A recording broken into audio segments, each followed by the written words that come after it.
Absolutely great. Right, over to you, Chris, and I'll see you in 20 minutes from Q&A. Okay, brilliant. Right, thank you very much. Hopefully a different, oops, Daisy, got a camera there, don't really want that. Hopefully a different pace to the last presentation. Just a quick bit of background about me. I've been in the industry, some digital media industry, for about 20 odd years. I'm not medically or clinically trained, but I do have vast experience of working within the NHS. My previous role to working for Piota was working for a large trust, creating online training content for my colleagues, creating apps to make my colleagues' lives a little bit more easier, creating the internet pages for the trust. So really well versed with the requirements, the needs, if you will, of colleagues, but similarly what patients are looking for and what carers are looking for, how they search and try and find information, some of the pitfalls that they, that some of the websites face. So, really got a good understanding, I think, of how people are searching for health-based information using their different devices. Myself and the organisation, to be fair, are really interested in user experience, whether it is our colleagues in the NHS or whether it's patients, their families and carers, just about making it easy for people. When people are looking for this information, it's because something's wrong. So the easier we can make it for them to find the information, to get the resources that they need, to put them into contact with the right people that they need to speak to, the better. I think if people are going to think about particular things, if they've got to search internets and look for pages and try and navigate complex navigation systems, they'll sometimes just turn off. It becomes a little bit too difficult, especially if they're under some kind of stress or some kinds of anxiety. So if we can make things easy for people, if we can just put it on a plate where people can just go and find it as and when they need it, that's definitely got to be the way to go. As an organisation, we've been working with the NHS for about 3-4 years now. We've got over 140 clients in the NHS and social care sector, and about 80 clients within the NHS itself. But we do work with NHS England, Public Health Wales, CCGs, ICSs, trusts, all down to team level. Why do these people come and work with us? Well, there's a couple of real factors. Is that they're desperate in some instances to get information out to their audiences, whether that be staff or colleagues, whether that be patients, families, carers, etc. But they may be struggling with resources internally. So the intranet team or the communications team might not have time, or the IT team doesn't have the time or the resources. So these people come and work with us because they can have an app themselves and they can manage it themselves. It's their thing. We're the facilitator. We've got a platform that we can customize, and then they can, as a team, be able to put their own content on there and distribute it really quickly and easily. So, as I say, we've got a platform, and all our apps look very similar in that we can change the logo at the top of the app, and then we can change the menu system. And this is this sort of 3x3 grid with these different, what we call tiles, but essentially that's your menu system. On those tiles you can have an icon, those icons can have labels, and what we're trying to sort of do is make it really easy for people, make it very straightforward. You look at this and you press the clinics button to go into clinics, you press the forms button to go into forms. There's no black magic. It's really simple. And again, if we make it simple, people are more likely to use it. If you become a little bit more complicated, and depending on your audience and their level of IT, understanding and knowledge, it can be a little bit overbearing or a bit overpowering for people, and they kind of turn off. So, keep it simple as much as you can. So a whole different range of organisations that we work with, a whole different range of topics that we do. We've got this app, it's very versatile. I've come up with the phrase of one app, many applications, but we do lots of work for diabetes clinics. We do information for apps for COPD, for healthy weight. So a lot of these apps are being posted into the community so people can pick up the information and start to change and make lifestyle changes for themselves. Cancer support apps are very much on the rise at the moment. I think with everything that's happened over the pandemic, being able to keep in touch and engage and provide the education and the awareness and information about the support and everything that's available electronically is obviously a winner for these teams. We do staff apps. We're doing a lot of staff apps at the moment, you know, for organisations that want to reach out and engage better with their colleagues. You know, it's frustrating, I think, for some colleagues that they don't necessarily have the same opportunities as some of their colleagues that do have computers, that do have access to the internet or do have access to emails, where, you know, some clinical staff, especially facility staff, they don't necessarily have access to all of this technology and can't get access to the information. So, you know, this is a bit of a leveler. The organisations can put all their information, all their well-being, all their engagement, all their opportunities, all the training, all onto one app, and then share it with everybody, so everyone's got the same, you know, the same opportunities. So yeah, these are kind of, just as I say, a bunch of screenshots about the different apps that we've got. I'm going to talk a little bit more and show a couple of demonstrations of a couple of apps that we've got for patients, and then one for staff. So with all of this, you know, the background, I suppose, what's the driver behind all of this is, it's been for a long time that patients are a little bit frustrated in the lack of communication from their teams sometimes, you know, whether that be face-to-face, whether that be emails, whatever it might be, but just, you know, they just want more information, they want more communication. So this is where we're seeing the app is kind of closing that gap, where it's very easy to create an app. Everyone's using smartphones, everyone's using these devices, you know, day in, day out. So to be able to sort of reach out and provide this useful information to your patients, or, you know, your audiences, your community, quickly and easily, as I say, is definitely the way to go. So yeah, it is about improving the patient experience, providing them with information at the fingertips as and when they want it. So, you know, we do find with some of the cancer apps that we've got, that some of the feedback coming back is that, you know, that people don't necessarily have the opportunity to think about it too much when they're getting, you know, when they initially get the news about their condition. They come into the Macmillan team and they can see that they're still very, you know, as you would be, you know, very upset. So for the Macmillan team to be able to give them like a little business card with details about how to download the app and where to get the information from and what's on there, gives the patient the ability, when they're ready, to go and find that information, to be able to, you know, educate themselves. But similarly, you know, with their support bubble, you know, with the families, with the carers, for those guys to be aware of all of the support networks, all of the financial help, all of the contacts that they need, you know, is invaluable. This one is an example of an app we put together for NHS, Ayrshire and Arran, and what they're wanting to do is really provide their communities with information about healthy weight.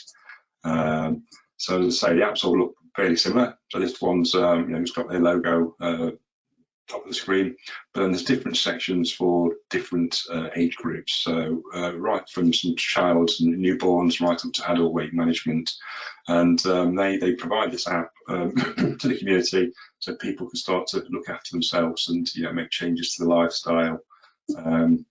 Information that's on there, lots of different news, so it's all local news about, you know, different resources that are available to them, different events that are taking place.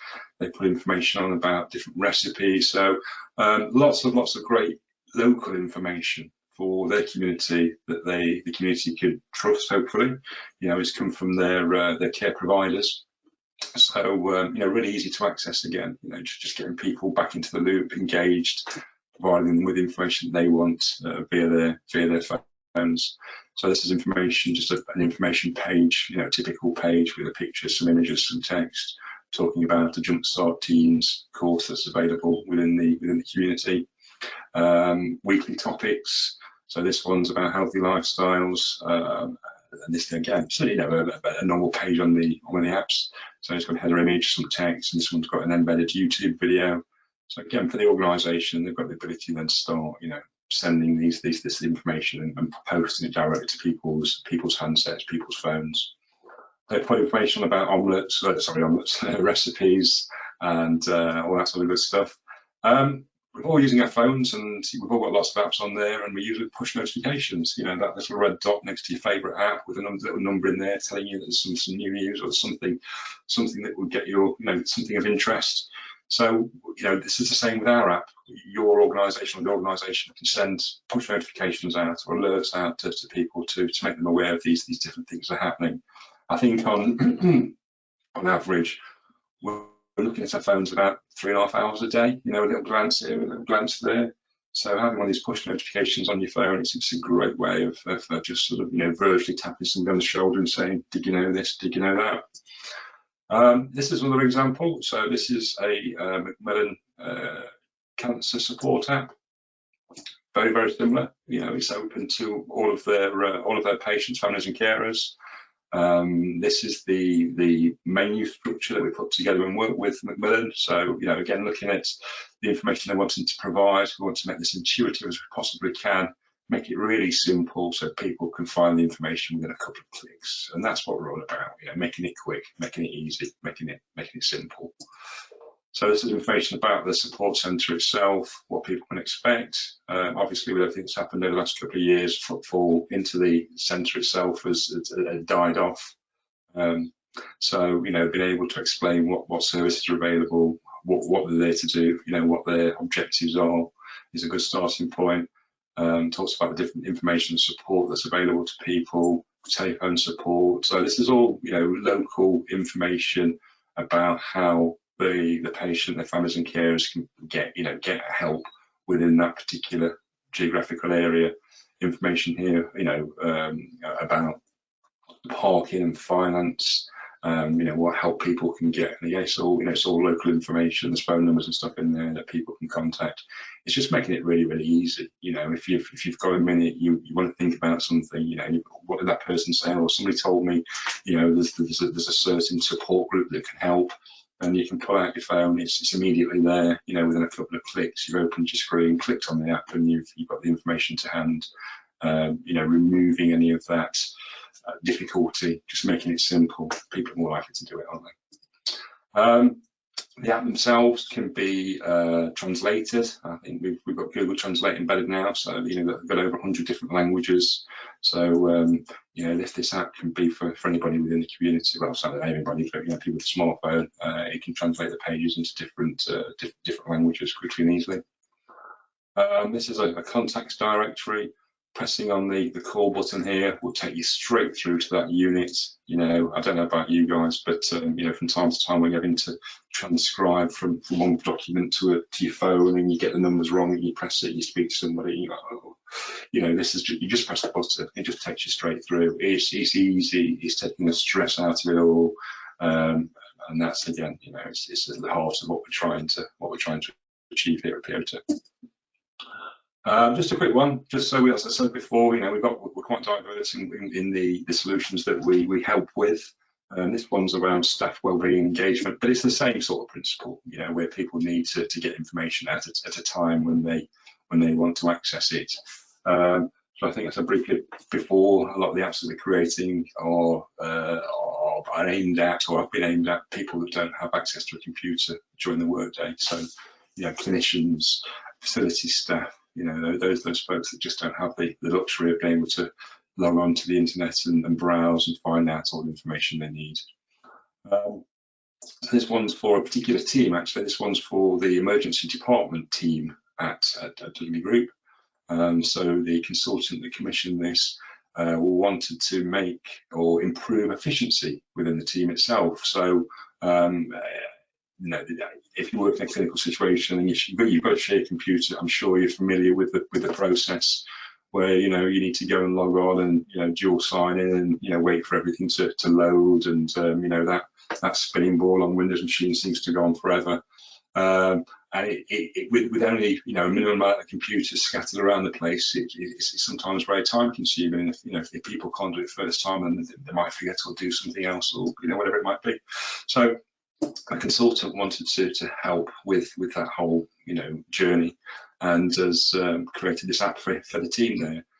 The app, again, as with all our apps, we've got a logo at the top, we've got this menu system, we can change the icons and labels to reflect the information we're wanting to provide. But this one was just like almost like a little toolkit, a work toolkit for his colleagues. So they put all, well, in fact, I'll take a step back. You have to log on to this particular app. The other two apps I showed previous, you just download the app and you can access them straight away. This particular one, you need to log in. So this is just for the eyes of the, you know, for the team there at Dudley. So once you're logged in, You can go to different sections and you can find all the policies, find all the procedures. Clicking on any of those links will just open up a PDF document, or will take you to a website, wherever they are. It's really fast, it's really simple. So the idea is, the people that are coming into the team to work, or, whether it be newly qualified or junior doctors going through the team, can just click on any of these policies and find them straight away. They don't have to go and find a PC and wait to log in and this, that, and the other at bedside if need be. They can pull out the phone and get that policy up within seconds. So they've got all their guidelines on there. So they've got PEDS guidelines here, resuscitation guidelines. Everything's in a quick and easy format. Dead easy to access, dead easy to find. Got things like the rotor on there. So when you get home, you can click on the rotor. I can't show you obviously because it's their information. But as an individual, I can go and access the rotor. I can see when I'm working or when I'm off. They've got a form section on the app itself. So if you've used Smart Survey or SurveyMonkey, those sorts of tools, we've got this tool within the app system, and you can provide whatever forms it is you're wanting to create. So in this instance, they've got leave request forms, they've got handover sheets where consultants talk about the shift and how that went, and there's no patient information in there, but it's just a general overview of how things went. The good, the bad and the ugly.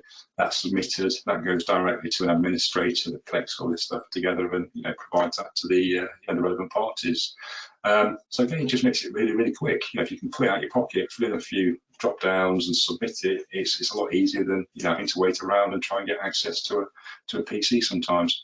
So lots of different forms for this particular instance, but you can imagine, if we're using an app within a patient scenario, it could be requests for further information, it could be referral forms, it could be friends and family type surveys. So you've got that ability really to start getting feedback from your audiences, whomever they may be. This one's got a big consultant directory with all phone numbers of either mobile phone numbers of the consultants, or straight through to their secretaries or assistants. And again, got a question, I can press the call button, I can get straight through to that person. I'm not having to search through trying to find the phone number, and there's a phone number list somewhere on the wall or somewhere about. It's just press a button and you're talking to them instantly. It's really, really quick, really slick. They put all the mandatory training, well, not all the mandatory training, they put a lot of training on there for new starts. So again, you've got a few minutes somewhere, having a coffee, perhaps you can just go into the training and just do a little bit of training, whilst you've got a bit of downtime. So just making it all really easy for the colleagues. I think there's a list of different colleges and things for the, so it's a repository at the same time of information. Push notifications, alerts we talked about. The same principle, any news that you need to share with the team, you can put it on here and just send it out to everybody. They'll receive it, instantly. So just to wrap up, just to talk a little bit about the solution itself. Comes in two parts. Obviously, the app we've talked about in some detail, and then we've got the back-end system, the contact management system, the editor, call it what you will. But this is a web-based system that allows you, your team, to quickly create the content that's distributed on the app.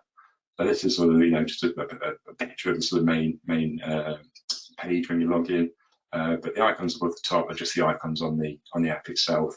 Clicking one of those icons, you can then start to create content, and it's super simple stuff.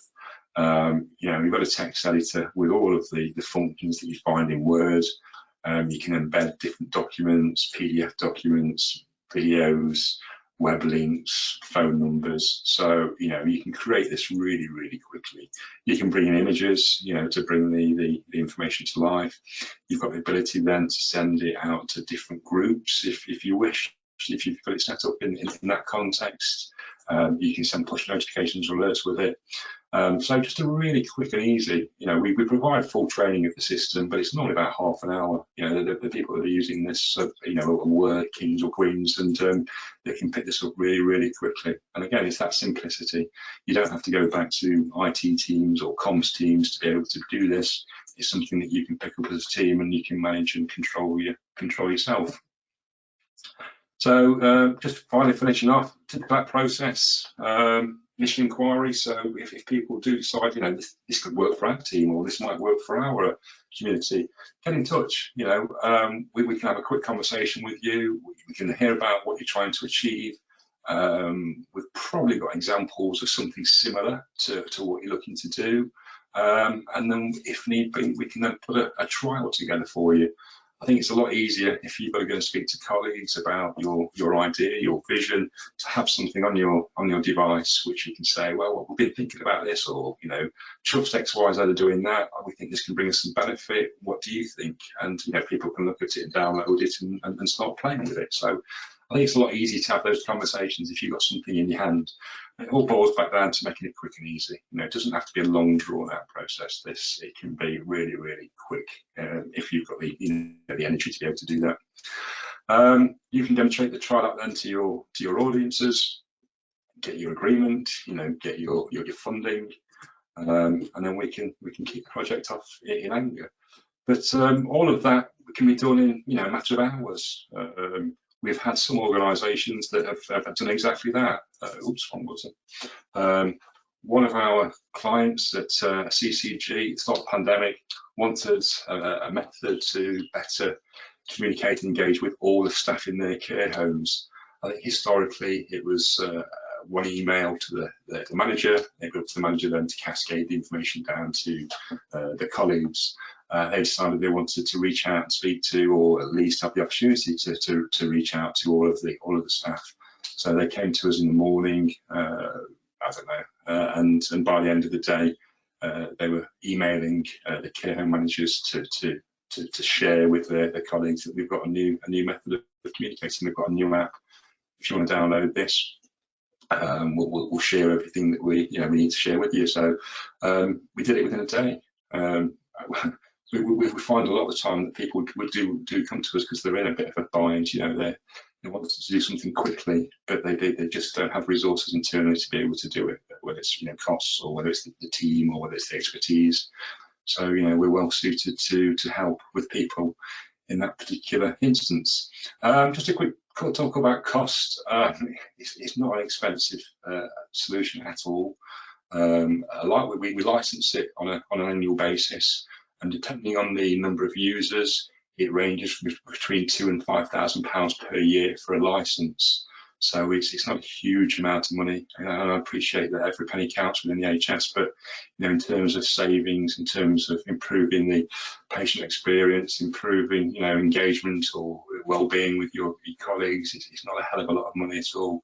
Having tried to recruit developers myself to be able to do this sort of work, or working with external providers, it's in comparison, it's peanuts. That, I believe, is the end of my presentation. There's my email address and phone number there. If anybody wants to get in contact, to say, give us a call, reach out to us. I've got a whole plethora of different demonstrations I can share with you, and then if you're really interested, we can then start to create a trial and help you, to bring that into your organisation. So that's me for today. Thank you, Chris, as usual. Brilliant presentation. Got a lot of questions, which is great, of course. Excellent. So we will do our best to go through them. Some of them are very much on the same subject, so I've compiled a few of them to get those questions answered in bulk. So first one was identified by VJ and Hayley, and they wanted to know about, well, VJ's question covers both. So bear with me here, Chris. So this is a great one. There is an assumption about apps and smartphones. We have a large group of people who are digitally excluded because of cost, ability to use English being not the first language. A local survey of 5,000 older people, only 150 had devices, and of the 150, only 75 felt they could use it. So the question is, who is using these apps, and is it that 20% we spoke about in the first presentation? Wow, who's using these apps? I don't know the data or the source of the data, or the nature of the data that you've got from anecdotally. I think over the last couple of years, most people have got devices, haven't they? I think within into the 80% percentile now, people are owning devices. I get not everyone's got them, and there's not much we can do as an organisation to be able to reach out to those that don't. What our focus is going to the majority of people that do and providing a better experience for them. People that aren't necessarily experienced in using apps, I think we talked about it before, is trying to keep it really simple. I think most people have devices now. I can only speak from my experience, but my mother's in her 70s, 80s now. She's got a phone, and during COVID has had to use her phone a lot more. She's never known about Google or Teams or FaceTime or any of these different things. But because of everything that's happened during lockdown, people have been forced a little bit to widen their experiences of using devices and different things. So I get we can't help everybody, and that would be down to the teams that are commissioning us to find alternative ways of engaging with them. As I say, I think the majority of people do have them now. I don't think there's many phones out there that you can buy that aren't smart these days. So I think apps are well embedded within our culture. So we're in a position to help those folks, but as I'm obviously not everybody. In terms of languages, in terms of your diverse audiences, we've got the ability to translate those apps into those different languages. That's something that's fairly new for us. But again, that gives you the opportunity for your different communities to be able to download the app and then translate that into their particular language. We touched base yesterday, Chris, on the telehealth conference about how the apps are developed in a very simple free icon format, and you mentioned yesterday, which has kind of helped the elderly demographic to be able to use them more easily. I think so. I think that if you look at the screen itself, there's a label there, there's an icon there. They are fairly intuitive. I think we've got to give more credit, I think, possibly to the older generation. I think a lot of people are using technology more and more and more now. So don't get me wrong, there's still audiences out there that's just a complete nightmare.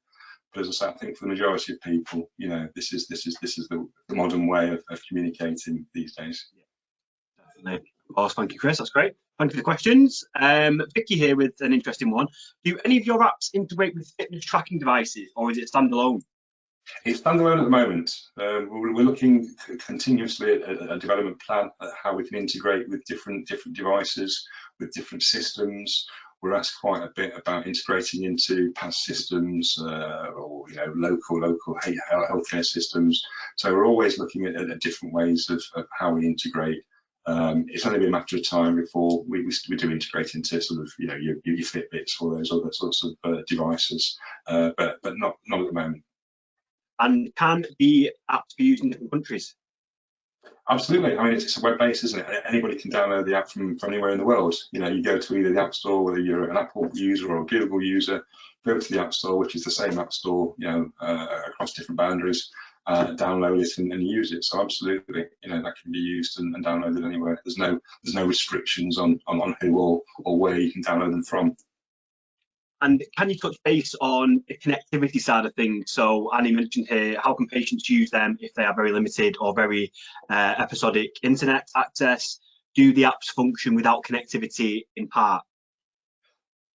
Once you've downloaded it, you need to connect to the internet, which is download it in the first place and get it onto your phone. And then the app is constantly making calls back to the internet saying there's anything changed, there's any new information. So things like your push notifications and your alerts, there's that constant need to just touch base with the back end of the system to say anything new here, anything new here. Once you've downloaded the articles to your phone, then they reside on your phone. So, if you've, in the instance of the cancer app that we showed earlier, if you download an article about, free parking or finance, whatever that might be, then that will be on your phone. And then regardless of whether you've got internet connection or not, it's there. But just by the very nature of the beast, and modern technology, it would need to keep polling the internet to see if there's been any updates. Perfect. Well, that's absolutely great. We've had a lot of people requesting your information as well, because I know you did put it on screen briefly a second ago. However, we will send, of course, the details out to the delegates after the conference, and also I will point you all in the direction of the handout PDF in the control panel as well. Please do get involved and click the link and get the conversation going. So Chris, always a pleasure, sir. Thank you very much. Much appreciated. And like I say, just to reinforce your point, do get involved. Do get in touch. Even if you've got a little vague interest, we can put a trial together. We can help you sell it into your organisation. I've been through this process a few times now, so we're here to help. So don't be afraid to give us a call. As I say, we're here to help out. Thank you very much for your time. Great conference as usual. I'll catch you later, Sean. Thanks Cheers, very Chris. much. Thanks again. Bye-bye. Right, everybody, really appreciate the insights and questions coming through.